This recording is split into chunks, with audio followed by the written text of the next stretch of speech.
Hello students, कैसे हैं आप सब लोग। आई होप आप सब ठीक होंगे। ब्राइट फ्यूचर क्लासेस में आपका स्वागत है।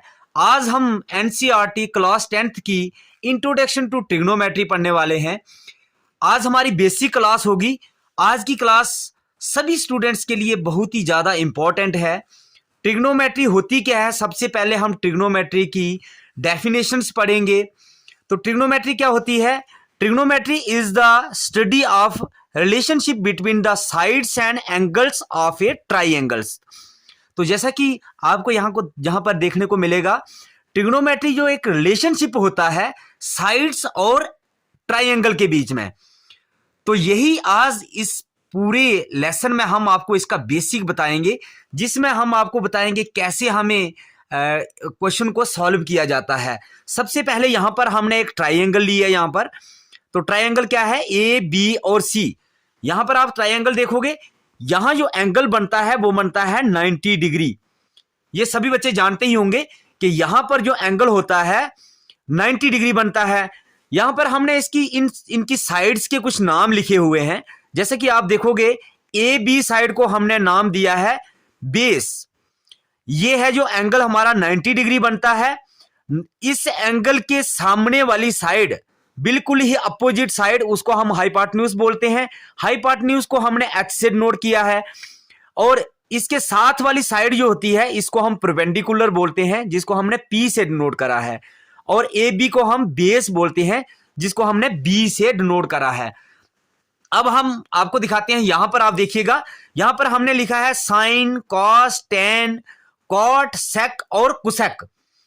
इसको निकालने का बिल्कुल ही सिंपल तरीका है, वो मैं तरीका आपको बताता हूं। जैसे कि यहां पर हमने लिखा है पंडित बोले प्रसाद हर हर बोले। ये आपको याद रखना है, पंडित बोले प्रसाद हर हर बोले। बस इतना आप याद करोगे तो आपको यहां पर बहुत कुछ सीखने को मिल जाएगा। जैसे कि साइन है, साइन को हम बोलते हैं पी अपान एच। साइन को बोलते हैं पी अपान एच। तो पी अपान एच हमारा क्या होता है? इस ट्राइंगल को देख के आपको पता चलेगा, परपेंडिकुलर अपान हाइपोटेन्यूज। जब आपको साइन की वैल्यू निकालनी होगी तो परपेंडिकुलर अपान हाइपोटेन्यूज होता है। ऐसे ही कॉस को देखोगे बी अपान एच, बेस अपान हाइपोटेन्यूज होता है। टेन को देखोगे पी अपान बी होता है, पी परपेंडिकुलर अपान बेस होता है। ऐसे ही अब दूसरी, ये तीन साइडें अगर आपकी निकल जाती हैं तो अगली साइडें निकालना बिल्कुल आसान हो जाता है। साइन का उल्टा होता है कोसेक। यहां पर हम उल्टा कर देंगे, इसको नीचे से ऊपर की तरफ देखेंगे, एच अपान पी हो जाएगा, हाइपोटेन्यूज अपान परपेंडिकुलर हो जाएगा। सेक, सेक किसका उल्टा होता है? कॉस का। तो यहां पर हो जाएगा एच अपान बी। कॉस था बी अपान एच, ये हो जाएगा एच अपान बी, उल्टा हो जाएगा उसका। टेन का उल्टा होता है कॉट, तो कॉट की वैल्यू क्या हो जाएगी? B upon P. अब हम आपको निकाल के बताते हैं कि इसको निकालना कैसे है। तो यहां पर आप सबसे पहले तो साइन निकाल के दिखाते हैं हम आपको। देखिए यहां पर हमने साइन लिखा, साइन ए से निकालते हैं हम, यहां से ए से निकालते हैं। सी से निकालने के लिए मैं आपको बता दूंगा, जब क्वेश्चन आएगा तो सी से निकालने के लिए मैं आपको इसका कंसेप्ट क्लियर कर दूंगा। सबसे पहले तो हम ए से निकालते हैं, थोड़ी कंफ्यूजन होगी, इसलिए मैं जब क्वेश्चन आएगा तो सी से भी निकालना बता दूंगा आपको। साइन ए, तो फॉर्मूला क्या होता है? पी अपान एच। तो P क्या है हमारा? परपेंडिकुलर। देखिए परपेंडिकुलर अपान हाइपोटेन्यूज, परपेंडिकुलर क्या है हमारा? BC। BC अपान H हो गया हमारा AC। देखिए H अपान BC अपान AC आ गया इसका। ऐसे ही cos निकालते हैं हम, cos A is equal to, तो cos का क्या होता है? B अपान H, B अपान H। देखिए B अपान H हो गया, तो B हमारा क्या है? बेस। AB अपान H क्या है हमारा? AC। AB अपान ए सी। अब हम निकालते हैं कौन सा? टेन। टेन निकालते हैं, tan of A is equal to P upon B होता है, तो पी अपान बी लिख दीजिएगा। पी क्या है हमारा? Perpendicular, B C upon A B हो जाएगा। अब तीन तो हमारी निकल गई। जब तीन हमारी निकल जाती हैं तो अगली तीन निकालना हमारे लिए बिल्कुल आसान हो जाता है। तो यहां पर मैं आपको बता देता हूं। देखिए अब हम निकालेंगे cosec. Cosec A is equal, cosec ए निकालने के लिए आपको क्या करना होगा? मैंने बताया एच अपान पी, इसको उल्टा कर देंगे, एच अपान पी, एच अपान पी। साइन को उल्टा करेंगे, ए सी अपान बी सी आ जाएगा। ऐसे ही ये कोसेक था। अब क्या निकालेंगे? सेक। सेक ए इज इक्वल टू, सेक ए कैसे निकालेंगे, सेक ए का हो जाएगा उल्टा कॉस का उल्टा, बी अपान एच था, एच अपान बी हो जाएगा, एच अपान बी हो जाएगा। तो एच अपान बी क्या हो जाएगा हमारा, देखिए इसको उल्टा कर दीजिएगा, ए सी अपान ए बी हो जाएगा। ऐसे ही लास्ट हमें निकालना है कौन सा, cot, cot of A is equal to, cot किसका उल्टा होता है, टैन का, पी अपान बी था, ये बी अपान पी हो जाएगा, B upon P is equal to, B upon P क्या है हमारे पास, A B upon B C, ये हमारी निकल गई सभी। ऐसे ही हमें ये निकालनी है, अगर मान लीजिएगा अगर आपको सी से निकालनी होगी, अब मैं आपको बता देता हूं, अगर सी से निकालनी होगी आपको, ये है हमारा सी, यहां से अगर निकालनी होगी वैल्यू तो कैसे निकालेंगे, सी, वो मैं आपको क्वेश्चन में बता दूंगा, ठीक है।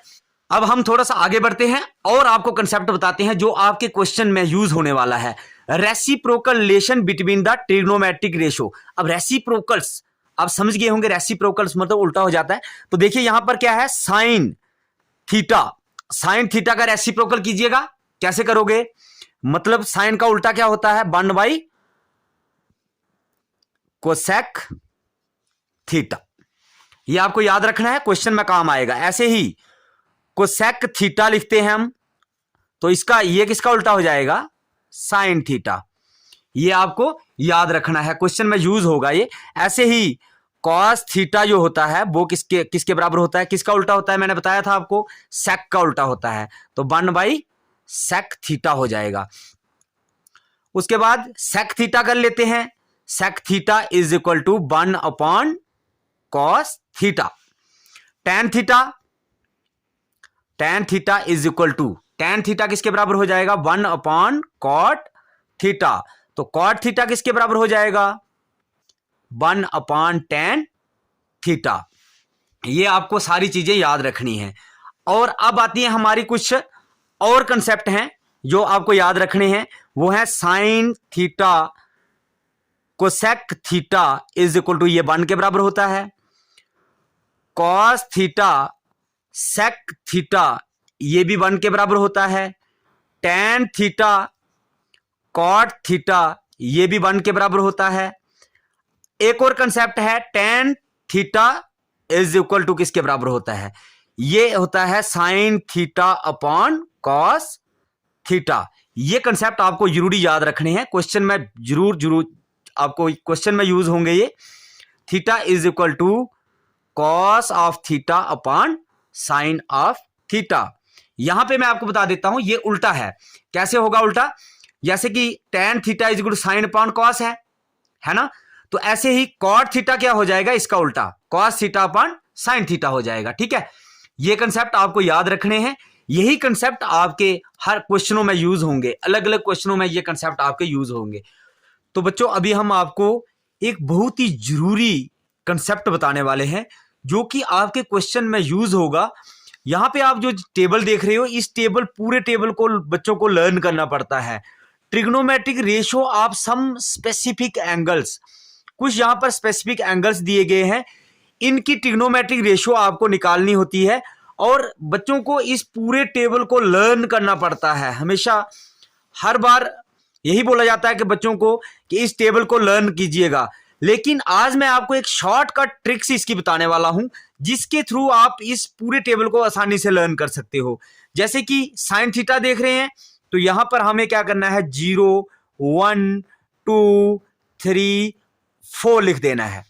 उसके बाद आपको डिवाइडेड बाई 4 कर देना है, डिवाइडेड बाई 4 कर देना है, डिवाइडेड बाई 4 ऐसे कर देना। फिर आपको इसको रूट लगा देना है, यहां पे आप इसको रूट लगा दोगे।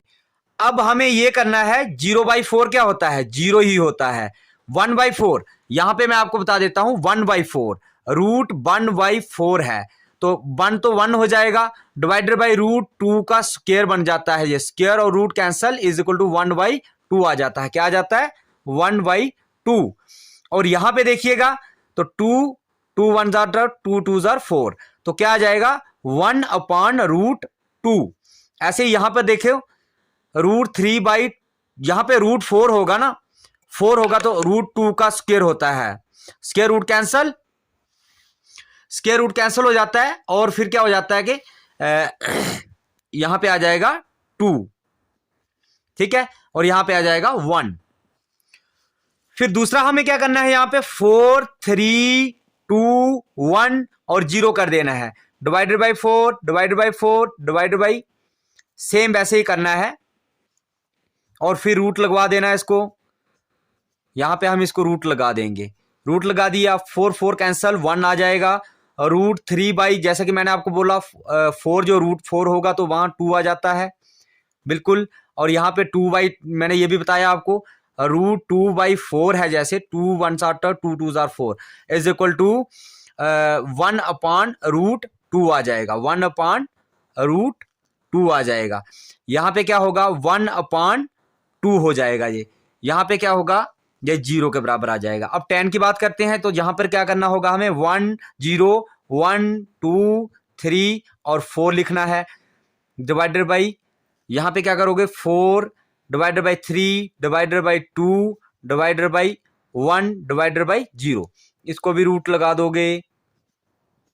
बिल्कुल ही सिंपल तरीके से आपको समझा रहा हूं, ये तरीका अगर आप सीख गए तो आपके लिए बड़ा इजी हो जाएगा क्वेश्चन निकालना। यहां पे 0 हो जाएगा और ये क्या हो जाएगा, 1 अपॉन रूट 3 आ जाएगा। यहाँ पे 2 2 कैंसल, इज इक्वल टू 1 के बराबर आ जाएगा। यहाँ पे क्या होगा, रूट 3 होता है, रूट 3 बाई 1 क्या होता है, रूट 3 ही होता है। और यहां पर आपको क्या मिलेगा, ये है 4 बाई 0, जब डिवाइडेड बाई 0 होता है तो ये क्या हो जाता है, नॉट डिफाइंड, क्या हो जाता है, नॉट डिफाइंड हो जाता है। अब ये 3 वैल्यू आपको निकल गई हैं। अगली वैल्यू आपके लिए निकालना बिल्कुल ही आसान हो गया है। कैसे कि साइन का उल्टा जो होता है कोसेक होता है, कोसेक का उल्टा साइन होता है। तो यहां पर देखिएगा, इसका उल्टा कर देंगे हम, तो 4 बाई 0 इसका रूट, तो ये क्या हो जाएगा, नॉट डिफाइंड, नॉट डिफाइंड हो जाएगा। इसको उल्टा कर दीजिए तो ये आ जाएगा 2, 1 बाई 2 तो 2 बाई 1 2 लिखते हैं हम, तो यहां पे क्या आ जाएगा, 1 बाई रूट 2, तो इसको उल्टा करेंगे तो रूट 2 आ जाएगा। ये इसको उल्टा करेंगे तो क्या आ जाएगा, ये 2 बाई रूट 3, इसको उल्टा करेंगे 1 बाई 1 तो 1 ही आएगा, ठीक है। अब हम अगला करते हैं इसका, तो सेक किसका उल्टा होता है, कॉस का उल्टा होता है, तो 4 1 है यहां पे तो 1 ही आएगा यहां, तो यहां इसको उल्टा कर दीजिए, 2 बाई रूट 3 हो जाएगा। इसको उल्टा कीजिएगा तो 2 बाई 1 रूट 2 ही होगा। इसको उल्टा कीजिएगा, 1 बाई 2 है, 2 बाई 1 तो 2 आ जाएगा ये, और 0 बाई 0 0 ही होता है। अब कॉट की बात करते हैं, तो कॉट में क्या होगा, कॉट में tan का उल्टा होता है कॉट, तो 4 बाई 0 हो जाएगा। 4 बाई 0 मैंने आपको बोला था तो क्या होता है, नॉट डिफाइंड, ये क्या होता है, नॉट डिफाइंड हो जाता है, ठीक है। अब इसको उल्टा कीजिएगा, 1 बाई रूट 3 है तो रूट 3 बाई 1 क्या हो जाएगा, रूट 3 हो जाएगा। इसको उल्टा कीजिएगा तो 1 ही आएगा, इसको उल्टा करो तो 1 बाई रूट 3 आ जाएगा। जिसके बटे में कुछ नहीं होता तो उसके डिवाइड में क्या होता है, 1 होता है, तो रूट 3 बाई 1 है तो 1 बाई रूट 3 आ जाएगा। यहां पे 4 बाई 0 है तो 0 बाई 4 क्या हो जाएगा, रूट 0 बाई 4, तो क्या होगा, ये 0 के बराबर हो जाएगा। ये है आपका टेबल, बिल्कुल ही आसान तरीके से मैंने आपको समझाया। इस टेबल को ऐसे ही आपको शॉर्ट ट्रिक से सीखना है तो ये बहुत ही फायदा देने वाला है, क्वेश्चनों में हर जगह यूज होगा, आपको बार बार इसकी वैल्यू पूछी जाएगी तो वो वैल्यू आपने क्वेश्चन में आसानी से पुट कर देनी है। तो आई होप आपको हमारी ये क्लास पसंद आई होगी। अगर ये क्लास हमारी पसंद आई है तो वीडियो को लाइक करके हमारे चैनल को सब्सक्राइब जरूर कर लीजिएगा, क्योंकि हम आपके लिए बिल्कुल ही आसान तरीके से आपको पूरा मैथ्स पढ़ाने वाले हैं। तो हम आपको मिलते हैं इसकी पहली एक्सरसाइज के साथ, तब तक के लिए धन्यवाद, bye bye, take care students.